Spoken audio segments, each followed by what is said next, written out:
Olá amigos, quero falar com vocês hoje sobre o princípio do contraditório no CPC de 2015. Tá? Muitos falam que o CPC de 2015 é o código do contraditório. Não concordo muito com essa frase não, parece que o contraditório tem um protagonismo, está sozinho. Não, é um código com modelo cooperativo de processual, é um código com base em um modelo constitucional de processo. Só que é inequívoco que o princípio do contraditório ganhou um maior protagonismo. Queria que vocês me acompanhassem pelo artigo 9º e o artigo 10º do Código de Processo Civil. São dois artigos importantíssimos que trazem a base do princípio do contraditório. Aliás, mais do que isso, do artigo 1º ao artigo 12, nós temos as chamadas normas fundamentais do processo. E o nome já diz tudo, né? Elas são as normas de introdução, são as normas de estruturação do modelo constitucional de processo. O artigo 1º determina que o código seja todo lido e interpretado conforme a Constituição. Ou seja, se está estabelecendo um modelo constitucional de processo.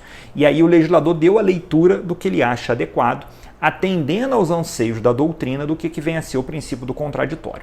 Então eu queria que vocês pegassem o artigo 9º e o artigo 10º do CPC para eu trabalhar com vocês algumas nuances, alguns recortes doutrinários que a gente trabalha sobre esse assunto, né, que eu trabalho no meu livro, que a doutrina fala muito bem sobre esse assunto. Primeiro ponto, o artigo 9º caput do CPC. Não se proferirá decisão contra uma das partes sem que ela seja previamente ouvida. Aí ele está consagrando uma regra que poucas pessoas até prestam atenção nela. A regra é o contraditório prévio. A regra é, primeiramente, eu ouvir a parte para posteriormente, se for o caso, o juiz decidir. Então perceba que a regra do nosso ordenamento é o contraditório prévio.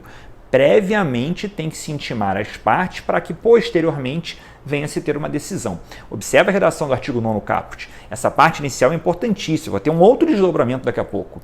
Não se proferirá decisão contra uma das partes sem que ela seja previamente ouvida. E o artigo 9º parágrafo único, ele traz as exceções.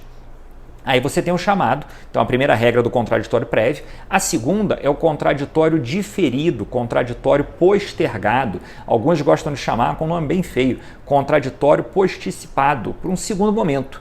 Ele fica diferido para um outro momento. Aí o artigo 9º parágrafo único, ele traz as hipóteses. São hipóteses muito diretas. As hipóteses de tutela provisória de urgência, tutela provisória de evidência e os casos da ação munitória.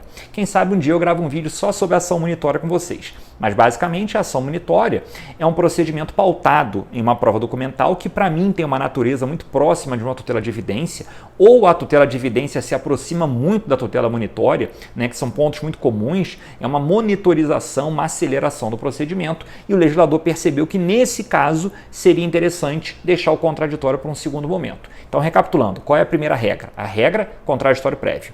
Segundo ponto, o juiz pode flexibilizar esse contraditório postergando ele para um segundo momento? Perfeito. Quais casos? Tutelas provisórias de urgência e de evidência e a ação munitória. Terceiro raciocínio em cima do princípio do contraditório. Você vai voltar para o artigo 9º caput.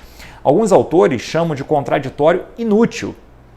Terceiro caso, contraditório prévio, contraditório diferido, contraditório inútil. Já ouviram falar no contraditório inútil? E cuidado que você pode começar a tirar uma conclusão extremamente precipitada e equivocada. O contraditório é inútil? Não é que ele seja inútil. O contraditório tem que ser lido junto com todos os outros princípios constitucionais inerentes ao processo. E aqui eu chamo a atenção à razoável duração do processo. Olha o artigo 9º, não se proferirá decisão contra uma das partes sem que ela seja previamente ouvida. Ou seja, se a decisão for favorável a uma das partes, você pode economizar tempo, economizar atos processuais, economizar dinheiro, processo às vezes gera dinheiro, e não se intimar, não se citar previamente uma parte se a decisão lhe for favorável. Perceba, interpretação a contrário senso, não se proferirá decisão contra uma das partes. Ou seja, a favor é possível. Um ótimo exemplo é a técnica da improcedência liminar do pedido. A improcedência liminar que está no artigo 332.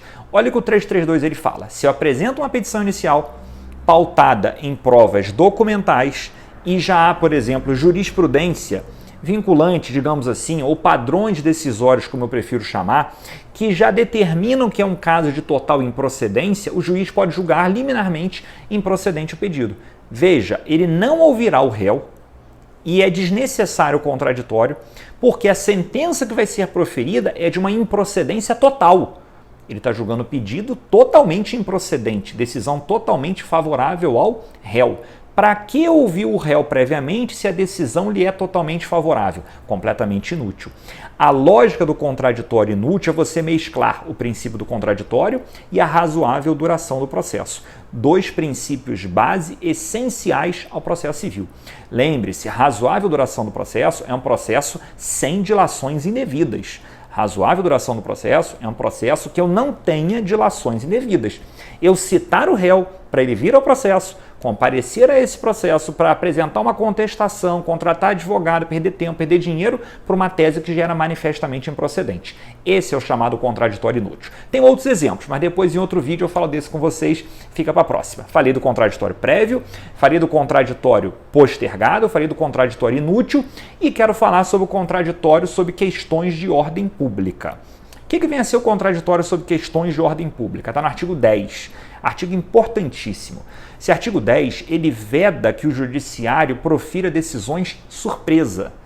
O judiciário está proibido, o juiz, o Estado jurisdicional, dentro de um Estado democrático de direito, não pode ser surpreendido.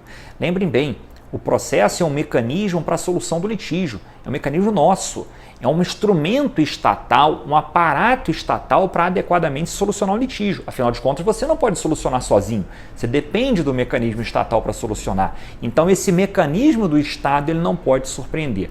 Veja bem, essa parte muita gente se confunde. Não confunde o juiz poder conhecer um assunto de ofício com ele poder conhecer um assunto sem conhecimento das partes.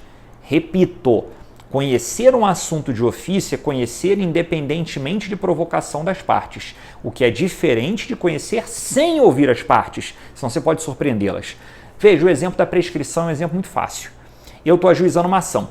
Durante o processo, o juiz percebe ou desconfia que aquela questão que está sendo discutida já prescreveu.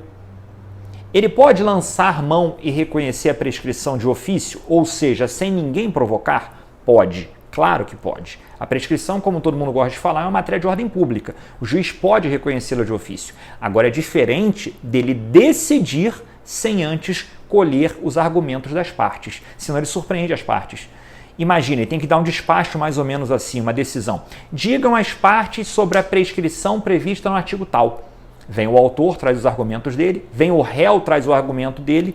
Imagina que o réu vem e traz um argumento, digamos, o autor vem e traz um argumento dizendo que ele já interrompeu o prazo prescricional.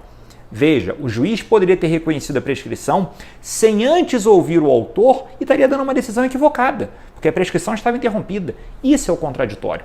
O contraditório, gente, é o direito de eficazmente eu influenciar no resultado do processo. Eu, de maneira eficiente, de maneira eficaz, influenciar significativamente o resultado do processo. Então, guardem bem, não confunde conhecer um assunto de ofício com conhecer o assunto sem manifestação das partes. Falei com vocês 4 aspectos do princípio do contraditório. O contraditório prévio, o contraditório postergado, o contraditório inútil e o contraditório sobre questões de ordem pública. Amigos, espero que vocês tenham gostado. Curta esse nosso vídeo aqui, marque seus amigos no vídeo, chame os demais amigos para conhecerem meu trabalho, meu Instagram, meu curso, minhas aulas. E vamos lá, galera, vamos continuar estudando, vamos aproveitar esse período de quarentena.